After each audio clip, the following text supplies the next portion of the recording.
Hey y'all, what is up? I hope you're doing well on this lovely Monday afternoon. I'm so excited to continue this State of Black Motherhood talk series with you all.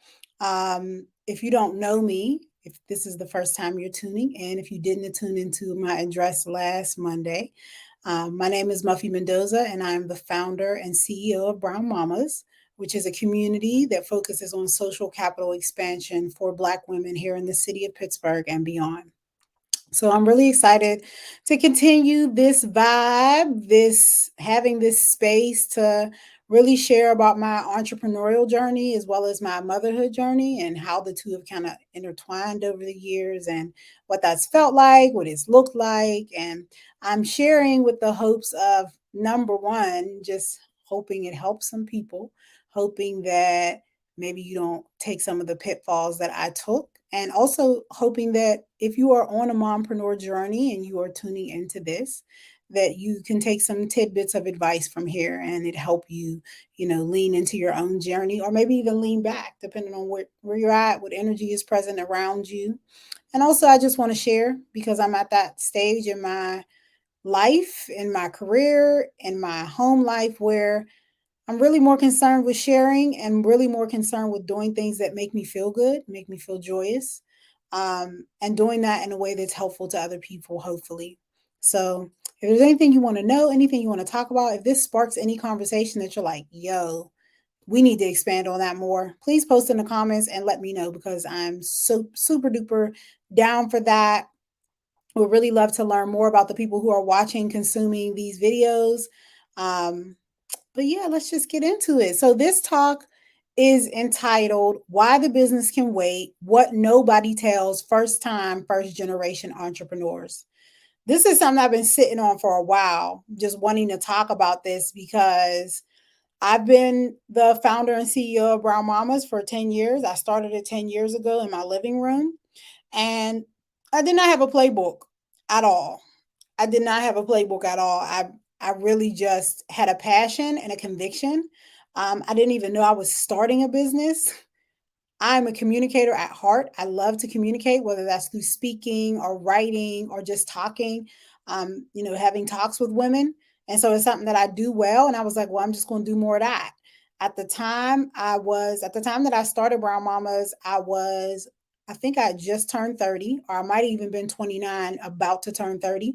Um, wow, just to say that, like, I didn't even realize how young I was when I first started this, but I was 29, 30 years old. I had a 2 and 3 year old, and I think my oldest was like 9 at that point. Um, and I was really struggling with motherhood, period. I had just come back home after going some through some really severe postpartum depression, living in New York City with my husband. And so at the time, I really just wanted to connect with other moms. Like, I was not thinking about starting a business. I was not thinking about blogging. I was not thinking about influencing anything like that. I really just wanted to connect with other moms. But, you know, conviction calls, God calls, the energies came in and was like, yo, there's something here. You need to investigate this. So I did a bunch of things. We started a Facebook group. Me and another girlfriend started a blog. I started going around the city taking pictures of moms and writing about their stories. And from there, things just kind of grew. And quite honestly, the idea in and of itself of Black women being champions of mothering really just caught on. And I was at the beginning of like the mommy blogger influencer movement. Like, I remember when I started in the space, there was like 7 Black moms who were blogging. There weren't a whole lot of us. Like, there was not a lot of us. It was mostly a white dominant space. And now you see Black mom influencers everywhere. I mean, they are literally everywhere. And it's been a beautiful thing to see. But as a pioneer of that movement, you know, there's been a lot of pitfalls. And if any of y'all are watching, if any of the people that I started out with are watching this, y'all know there were a lot of pitfalls. There were a lot of learned experiences. I always tell people I was influencing before they were even paying influencers. I was working with big brands, Chick-fil-A, Bolt House Farms, um, a lot. I was working with a lot of big brands and was not making money. Like, just keeping it 100. Like, they were paying us in peanuts, because we didn't even know. Back then I had no idea. Now some of the sisters in my space were making money, but I wasn't that smart because I really wasn't in it for the money. I really just wanted to help moms. I really just wanted to create space for Black moms in particular. And so that just means that I I had a lot of trial and try. I did everything by trial and error. And I remember when I first started, Brown, I was like, when I started to have an inkling, like, oh, this is more than just like me meeting with moms. Um, I remember one of my close friends had come to me and said, maybe you should put this on the back burner until your kids get a little bit older, because she's seen that I was kind of like getting really into it, and that quite honestly my household was suffering as a result of it. But I kind of brushed that off and I was like, I can do both. And so I want to talk about that, but I also want to talk about like some of these pitfalls that I fell into, and then we're going to kind of swoop back around to that idea of like, can the business wait? So again, I'm a first generation entrepreneur. I had absolutely no experience starting businesses. At the point that I started Brown Mamas, I was mostly working in the communications field. I had worked at a radio station. I'd interned there when I was in college, and then I worked there when I came back to Pittsburgh. I'd done a lot of work in big pharma, starting blogs for pharmaceutical companies, maintaining their communications, working up underneath their communications directors. So I'd done a lot of that type of work, but I had never run a business. Like, I didn't know anything about marketing for a business or operations for a business or anything like that. So there were a lot of pitfalls. And so we're going to go through those first. Like, what were some of the things? And then also, well, we'll come back to that, but what were some of the things that I'd really, some of the things that I learned? So the first thing I learned that is coming back now is to write everything down. That was probably the largest mistake that I made in my business as a first generation mompreneur, is I didn't write nothing down. I have so much proprietary information in Brown Mamas and wasn't keeping track of any of it. Like, I was just going from one thing to the next. Now, I won't say I wasn't keeping track of any of it. Like, I have a Google Drive that has probably over 200 documents in it, that I crafted all these documents, just writing stuff down so that I could accomplish a task. But I didn't systemize that in any type of way. Because here's what's real about if you don't write anything down. Like, I remember my mom had come to me and she said, my mom and my aunt, they both came to me and they said, Muffy, you need to write this stuff down. This is really important. Like, all this stuff that you're doing, you need to write it down and have like a handbook. Now, both of them had worked in corporate America. I never worked in corporate. Well, I worked in big pharma, but again, I was not anywhere near operations. Both of them have administrative operations type background. I was in marketing and communications. So I wasn't thinking about like SOPs and stuff like that. But the bottom line is, as a first generation entrepreneur, if you don't write anything down, your business becomes very stagnant the moment it starts to grow. And because Brown Mamas grew so quickly, I was ill prepared in every sense of the word for the growth. Because this is the bottom line. If you don't write nothing down, there's a couple of things you cannot do. You can't hire nobody. I tried to hire so many people so many times, but it would always get to the point where I would hire them. And then I'd realize, how are they going to know how to do what I do? Like, I can't keep having these meetings with them while I'm trying to be the CEO, while I'm trying to be the founder, while I'm trying to field people. So that's the first thing. If you don't have nothing written down, if you don't have no SOPs, if you don't have no systems and strategies, you can't hand anything off. It almost becomes impossible to hand anything off because they don't know how to do it. Like, you have to tell them how to do it. The second thing is, it's very difficult to articulate your value. Me personally, I'm really good with words. So articulating value has never been a problem for me until my business started to grow. Once we were out of the essence phases of the business and I needed to articulate to people like how they would financially benefit from sponsoring or supporting my organization, writing grants and things like that, I realized, like, whoa, if I had these things written down for like the how-tos of my business, when you write those types of things, you're also writing things like purpose, mission, value, objectives. Those all help you to articulate your value. The third thing you can't do is create agreements or standards for your business. If you haven't written anything down, how are you to know what good agreements look like for your business? How are you to know what good standards look like for your business if you haven't written anything down? And the third thing is you can't sell your business. Something I've learned now, way too late, but not, well, let me not say way too late because it's never too late for real, for real. Like if you are just like me and you are in, let's say, the 7th year of your business and you ain't wrote nothing down, just start writing it down now. But you can't ever sell your business. The end of the day, everybody has a shelf life on what they do. Eventually, you're going to want to explore something else. You may be tired and you may just need a break, but you can't even think about selling your business if you ain't write nothing down.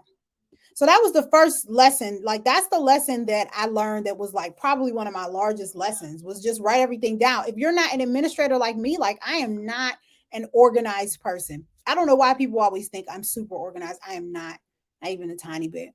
I am a creative. I am a visionary. I am great at execution is what I excel at. So you can give me something halfway and I can execute it all the way just because my mind is already thinking like a chessboard, like 1, 2, 3, 4, 5, 6, 7. But you know, you have to be able to, I done lost my train of thought. I can't remember. But long story short, you need to write everything down. Write everything down. Hire somebody. Like if you're not an administrator, hire somebody to do it. There are VAs out there that will give you work for $15, $20 an hour. And you don't, when you think about hiring somebody, don't think about, oh, I'm going to hire them forever. No, you're just going to hire them to do this one thing. So you might need to write an SOP for, I don't know, let's say your Facebook group. You need to write an SOP for your Facebook group. You can pay a virtual assistant $15 an hour for 10 hours to get that done and be done with it and move on with your life. And now you have something that you can use to hire people. The other thing that I wish I would have known, the pitfall that I fell into was, and this is hard for me to say because I am big on trusting your intuition. And I truly, truly, truly believe in trusting your intuition. If 2022 ain't teach me nothing else, it taught me when your intuition speaks, move. But there is a certain, you have to know when you don't know enough. So I wrote down, the second thing I learned was, you know nothing, Jon Snow. In the early stages of entrepreneurship, be careful about trusting yourself. You have to be very careful about trusting yourself when you are a first generation entrepreneur. And you may not have all of the information you need to make informed decisions. Because at the end of the day, your intuition can only act on what it actually knows. It can only act on what it actually knows. I remember when my mom and my aunt came to me and told me to write stuff down. And I was like, why would I do that? That's a waste of time. I could be focused on posting in my Facebook group. I could be focused on getting sponsors. I could be focused on a myriad of writing emails and making sure people are coming into the business. Why would I write stuff down? But that's because I didn't know. Like everything in my intuition told me that was the dumbest idea ever. But I didn't know. And at the end of the day, your intuition is guided by what you actually know. Your intuition might be right about things, but your instincts might be all wrong. So instead of completely trusting yourself, what you need to do during your mompreneurship journey is go to conferences, read books, find a mentor who is doing what you want to do and ask them to mentor you. That was a big mistake I made during entrepreneurship. Like I'm a person, I've learned that I'm a person who needs alone time to create. But I was using all of my time to create. All of my time was in creation mode. And very little time was spent like looking up the rules of my industry, learning my industry. Very little time was spent, again, getting those operations pieces together. Because I just didn't think it was smart to do. I was like, this is my zone of genius. I'm staying in my zone of genius. My zone of genius is creating, writing, speaking, being on Facebook Live. Like that's my zone of genius. I could do that all day. I could write a speech in 2 minutes. But all that other stuff, I would have known better had I sought out other resources. I went to a conference this summer and it was really interesting everybody was asked to write down how much money they had spent on personal development. And I noticed how low mine was in comparison to some other people's. And I was like, this is something you need to change. And there were quite a few women in the room who were not spending enough money on personal development. If you don't spend money on nothing else, spend money on you. Because once you have it in your mind, again, you could hire a VA, give them 10 hours of time, and make them write it down. And now you got a handbook. You have proprietary intellectual property that belongs to you. You can get it copywritten, and then you can sell it. So just remember that all that time you might spend at conferences reading books, that time you might spend with a mentor or with the trusted group of girlfriends or mompreneur friends, that's all your time where you are storing up more opportunities to build intellectual property because you're learning the tricks of your trade, you're learning your industry. So that's the second thing is just remember you don't know nothing. If you are a first generation entrepreneur, there is more that you don't know than there is that you do know. So take as many opportunities as you can to learn. I'm actually at a conference right now. And I'm locating a conference every other month for me to attend because I know I need to be in the room with people who are smarter than me, who know more than me, or even if they're not smarter than me, who we can share. Like, I know this, you know this. What do we know? Let's put our thoughts together. The third thing was that I didn't know to do at the time was really to prioritize business relationships. Like I said, I've spent so much time in creation mode that I didn't prioritize like building business relationships. And I know this is probably like networking 101, but one of the difficult things about being a first generation entrepreneur is that a lot of times we're intimidated in these spaces. And I would find myself intimidated a lot. Like people would be looking to me to be somebody that I wasn't even really ready to be. I always tell people the hardest thing for people to grasp with me is that I did not have a plan. I didn't have no plan. That's how I know the work that I do is God's work because I ain't have no plan. Everything that you've seen me accomplish from doing the Meta Accelerator program, that was by chance. One of my admins happened to send me the link. I had seen it scrolling through Facebook, like apply for the Facebook Accelerator program. I was like, I'm not applying for that. There's no way they're going to give it to me. And then one of my admins sent me an inbox and was like, you should apply for this. And I was like, all right, I'm gonna go ahead and apply. Even though I knew, I was like, they're not gonna pick me. I'm from Pittsburgh, got a small group, whatever, in the grand scheme of things. Even when my book was featured at the Essence Festival, I just filled out the application. They picked me. I had no money to go to New Orleans. No money. I drove there in my mom's car with my husband, 16 hours to make that trip. So a lot of what people have seen me accomplish has been pure God's grace and blessings. Nothing else. Like, I was not prepared. I was never prepared for anything because it was all new to me. Everything was new to me. Every day was new to me. So I didn't really know how to prioritize business relationships, and I had extreme imposter syndrome. And at the end of the day, most first-time entrepreneurs are scared. Like, we're really scared to make these relationships because we don't think we know enough. But one of the things that I've learned is that you know enough. Like, if you've managed to garner any amount of following, if you managed to get any people interested in your business, and now I'm talking to myself because I'm like, you know enough. Like, listen, pay attention. You know enough. If people are interested in what you say, it's not because they just like you. It's because you're teaching them something. So don't take that for granted. Don't be afraid to take up space in spaces. Because when you go into spaces and you're afraid to take up space, people can feel that. And they tend to, quite honestly, they tend to dim your light for you. They will dim your light for you. They will demean you. They will try to act like you're not as smart as you are because they know you don't see it. And that's not their fault, quite honestly. It's your fault because you're not seeing yourself.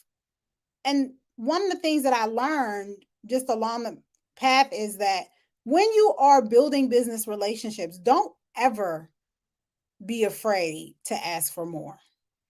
One of the things they taught us in the Facebook Accelerator program is if you ever get on a call with anybody you don't know, the last thing you should ask them during the call is, who are 3 people that you think I need to talk to? and get their contact information and follow up with them. That's something I just started employing in the last year, and it has helped grow my business tremendously. Just talking to people that aren't necessarily in my realm of influence has, yeah, it's going to bear fruit.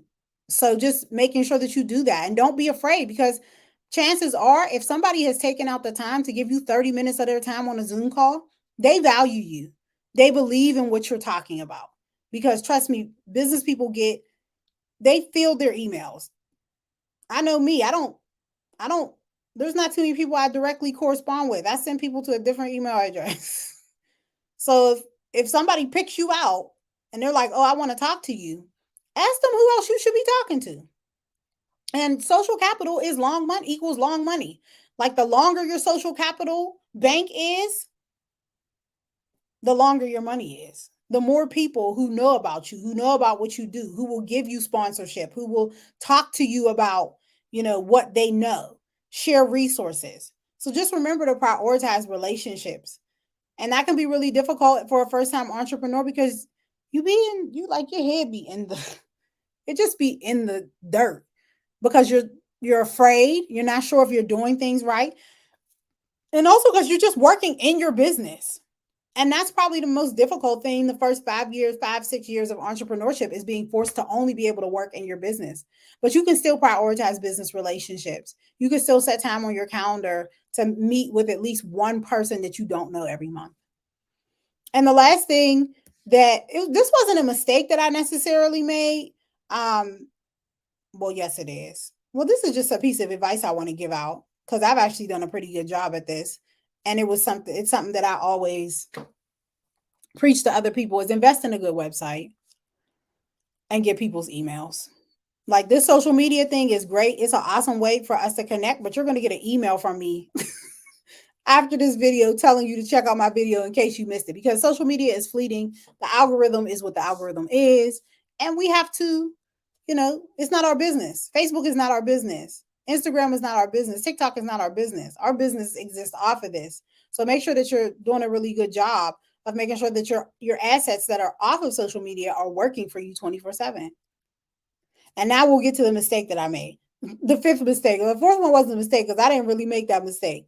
But, and then just to point out, like, social media gets shut down all the time. I don't know if y'all remember Periscope. Periscope was a thing. People were on Periscope doing lives and everything. It's dead now. And I'm sure y'all could MySpace, Black Planet, but even just more recently, there's mad social platforms that were like, here today, gone tomorrow.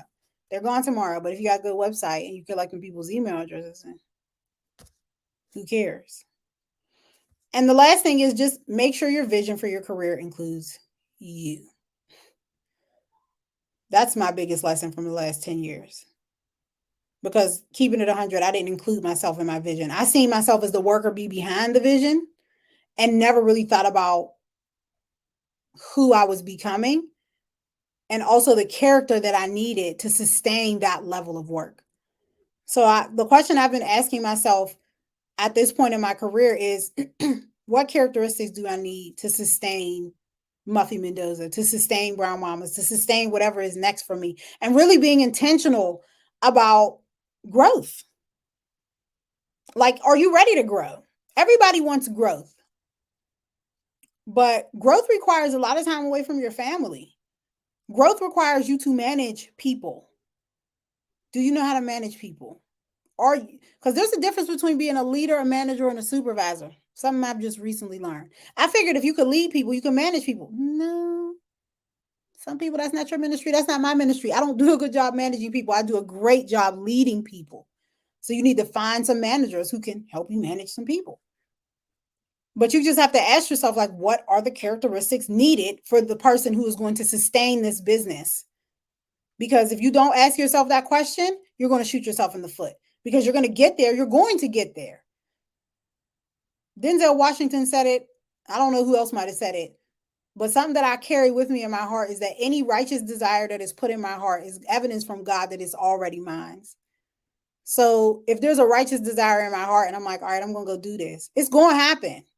It's going to happen. You are going to manifest that thing. The question is, what will be your state of being when you get there? We talked about that last week. Like, what is your state of being? What is your state of being? How do you even manifest? Do you know that? How do you manifest? Like, what is your process? If you don't know that, I would encourage you to stop. Not stop your business, just pause. Not stop. That's not even the right word. Pause. Figure that part out before you move on. Because if you don't pause, you're going to find yourself in a situation where you get to the mountaintop and you're exhausted like me. And you're tired and you don't necessarily, you can't see a way forward because you don't know what your processes are. And then also just thinking about creating a sustainable workflow for yourself. That's all a part of making your vision. Like, your vision has to include you. So when you have this vision of your business, whatever it is, you need to ask yourself, where am I at in here? Because especially as women, as mompreneurs, it is so easy for us to forget ourselves. We don't do it on purpose. We just love people. We love people. Even we love people that don't even know we love them. And we will love them anyway. And we won't even recognize that we're not even putting ourselves into that version of our story, because we are seeing ourselves as the worker bees. We are seeing ourselves as the people holding it all up. We are seeing ourselves as the servant, which is beautiful. Like, we're supposed to be servant leaders, but you can't be a servant leader to the point where your business is thriving and you are not. So just asking yourself, who will you be at the end of this, and what does the end look like for you? Not for the business, but in complement to the business. Start with the end in mind. That's what they tell us. That's what Stephen Covey said. 7 Habits of Highly Effective People. Read it. You got to start with the end in mind. I did not, because like I said, I wasn't planning on starting no business. I was like, we just going to meet in this living room. Oh, we just going to have these meetups at my house. Oh, I'm going to throw an event every once in a while. Next thing I know, all of that stuff. Right. Because I just didn't know it. So I would really just encourage you to make sure that you are centering yourself in your business. Ideas grow legs. One of the things my dad told me when I started my business was, he said, Muffy, an idea will take you further than a business ever will. And it was true as hell. Let me tell you, it was so true. It was so true. Like, your ideas, they grow tentacles and legs of their own. They move around. They get in other people's heads and other people transform them. But you have to ask yourself, what is at the essence of this for me? Who am I looking to be, despite how this idea goes out into the world and gets transformed? I don't toot my horn a lot, but what I will say is I know Brown Mama shifted the way people talk about Black mothers, the way organizations view Black mothers in this region. I was not prepared for that. I was not prepared to be a thought leader. I was not prepared to, be somebody who people came to and like asked for business advice. I didn't see myself as a business person, but that's because I didn't include myself in my vision of what I wanted things to be. Even once I realized I was running a business, I didn't do that because I was so busy working on it. So the reason why I say the business can wait is because one of the things I've learned is that your babies will not be babies tomorrow. Your husband will not be the same man tomorrow. Your home may change locations. And at the end of the day, that goes back to like including yourself in your vision. Because here's what I'll say. Either the business needs to wait, or you need to pause and find your place in the business. I was listening to Taraji's interview on the Angie Martinez show. And one of the things that she said that really, really, damn, I didn't forgot it. What was it? One of the things that she said that resonated with me was about social media addiction. And she said, everybody is addicted to social media. And it's the truth. We're all addicted to social media. What is the place of that in your business? Like, are your kids, your husband, your family members going to have to compete with your business for your attention? That's something we have to ask ourselves. Because at the end of the day, if that's the case, we may want to consider how much of a priority business is in our lives. Because at the end of the day, when it really comes down to being a Black woman, we have a lot of work to do. We can't do it by ourselves. Like, that's not what I'm saying. I'm not saying we got to do all the work and the men get the, no. Collectively, Black men and women, we have a lot of work to do on our communities, on our kids, on our homes. There's a lot of work to be done.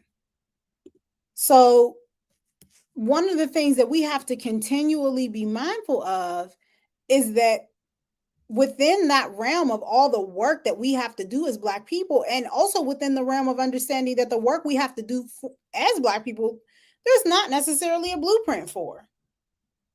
How much can we afford to prioritize business, especially business that's not community focused? And just making sure you're in balance. Like, that's really what I'm trying to say. Be in balance. The business will be here tomorrow. The baby will not be a baby tomorrow. The baby will be a teenager. The baby will be an adult. The baby will be out of your house with their own family before you know it. And you've missed time. And I'm speaking from experience. I'm not speaking from like trying to down nobody or say, don't start your business. I'm not telling you that. I'm just saying that you need to make sure that you're who you want to be, who you want your family to be, what you want to be is included in that. Because if it's not, there are going to be some parts of your business where you're like, dang, this is like the best thing I've ever done. I'm so happy with what I've done. And then the other part is going to be like, I missed a lot. I sacrificed more than I should have sacrificed. And there is a such thing as sacrificing more than what you should sacrifice. Let me just tell you from personal experience. So that's pretty much what I have. I'll just end by saying that as a first generation entrepreneur, there is a lot I would change about my entrepreneurial journey over the last 10 years, but I've learned so many lessons.